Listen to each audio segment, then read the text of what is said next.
Le tractage sert à rameuter le public pour son spectacle. Les deux députés provinciaux se prêtent au jeu le temps d'une promo. Franck Andriel, l'auteur même de la pièce, est également venu soutenir ses comédiens. Ensemble, ils vont semer des affiches signées Jean-Claude Servet à tout va.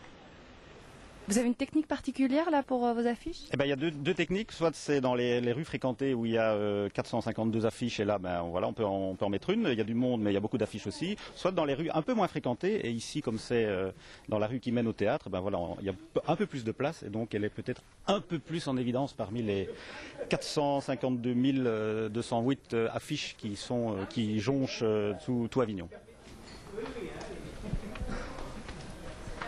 Alors la deuxième technique, donc c'est plus l'affiche, c'est le flyer. Ici, on va utiliser le papier collant. Voilà, et on est parti. C'est tout petit, mais on peut en mettre plusieurs. C'est ça l'avantage.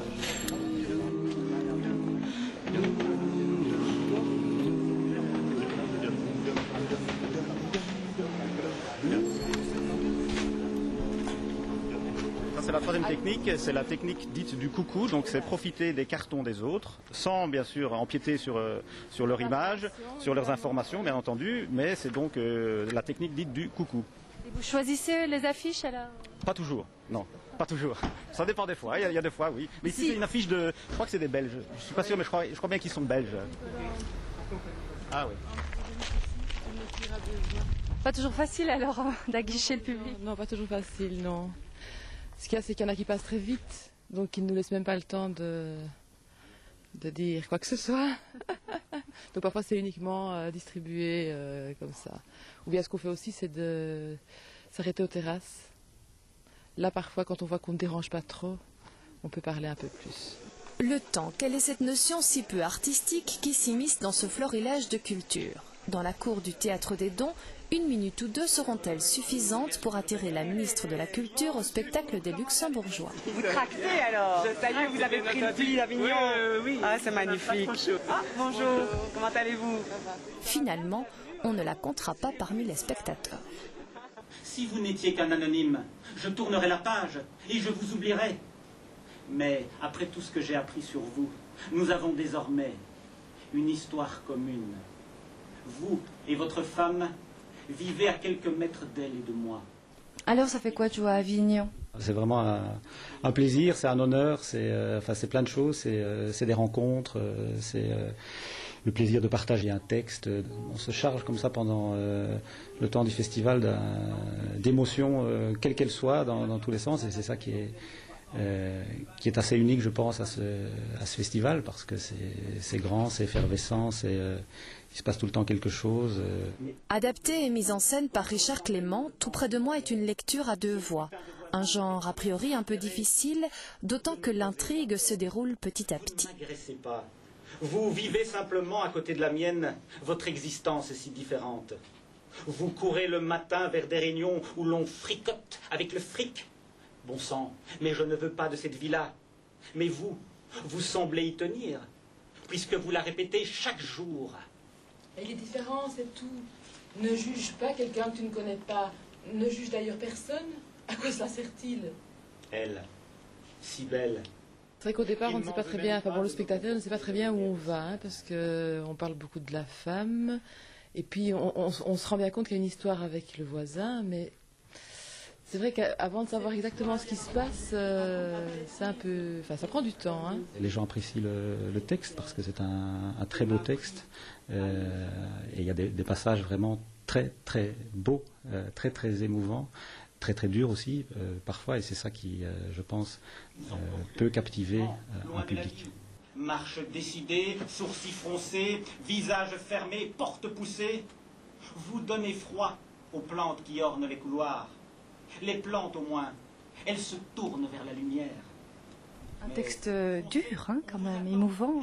Oui, un texte, je dirais d'abord émouvant, et puis j'ai le sentiment, effectivement, que quand il est dit et quand il est joué, qu'il y a une dureté qui sort, et que je ne ressentais pas moi en écrivant, parce que j'écrivais tout seul dans ma tête. Et c'est ça qui est extraordinaire, parce que je me dis, le texte vit autrement, il prend une autre consistance, et comme c'était joué aussi à 2 voix, alors que je l'ai écrit à 1 voix, il y a quelque chose de tout à fait neuf là, qui m'émeut beaucoup aussi.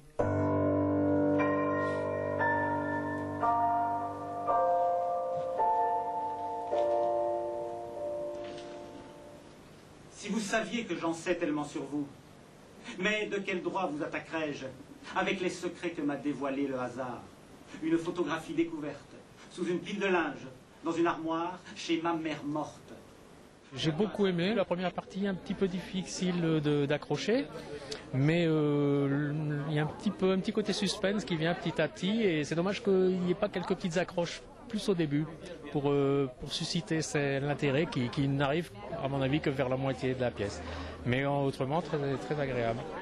Ce grand amateur de théâtre a emmené, devinez qui, des Luxembourgeois au festival. Oui, exactement. On est de Tenneville et par hasard, j'étais en gîte chez monsieur à une quarantaine de kilomètres d'Avignon. Et il nous a proposé de venir au théâtre. Il avait reçu une invitation. Donc je me dis, venir voir des Luxembourgeois à Avignon, ça peut être marrant. Et surtout déguster un petit Orval. Et oui, c'est une manière comme une autre d'attirer le public. La province a organisé un cocktail de produits de terroir juste après la représentation. En fait, tout est transversal. Il n'y a pas de culture sans économie. Il n'y a pas non plus de tourisme sans culture.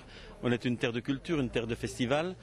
On a envie de montrer qu'on est une terre d'investissement, d'innovation et aussi avec des possibilités de loisirs et aussi avec beaucoup de talents culturels. Donc on est ici, je dirais, de passage en 2 jours pour soutenir nos auteurs, pour soutenir nos comédiens et pour dire aussi qu'il n'y a pas que la Provence, on a aussi la Provence belge qui est bien sûr la Gaume, mais aussi toute la province de Luxembourg où il fait bon vivre et où on a beaucoup de choses à montrer aux Français. Après le Théâtre Royal des Forges, c'est la compagnie Ça va ça va de Durbuy avec le contrat des attachements de Jean-Yves Pic qui se produira à l'Art-en-Seine. Puis l'Atelier des explorateurs avec le doigt tendu de Claude Roussy. Cette aventure profitera-t-elle à d'autres? C'est en tout cas le souhait de tous. L'idée que nous avions, René Collin et moi, c'était de venir voir un peu en quoi ça consistait, prendre un peu le pouls et la mesure du lieu. Et je pense que nous retournerons très très satisfaits et que nous pourrons plaider la cause. Justement, ça risque quand même de se bousculer au portillon, là. Oui, apparemment, oui. Et bon, écoutez, on fera des choix. Je pense que notre rôle n'est pas d'intervenir dans le choix. On va laisser cette liberté à Alain Toll. Il a toutes les compétences pour faire les bons choix. Nous ne pouvons que suggérer. Et puis, si on arrive à pérenniser l'événement, il y en aura pour tout le monde. Diffuser la culture pour abolir les frontières. La décision de renouveler l'expérience devra se prendre au plus vite. Le festival n'est pas encore terminé, que l'on prépare déjà sa prochaine édition. Maman, cet enfant n'a qu'un œil. Papa, maman, cet enfant n'a qu'une œil. Là, c'est embêtant d'avoir un enfant qui n'a qu'un œil. Là, c'est embêtant d'avoir un enfant qui n'a qu'une dent. Papa, maman, cet enfant n'a qu'un œil. Papa, maman, j'écoute, cet enfant n'a qu'une dent.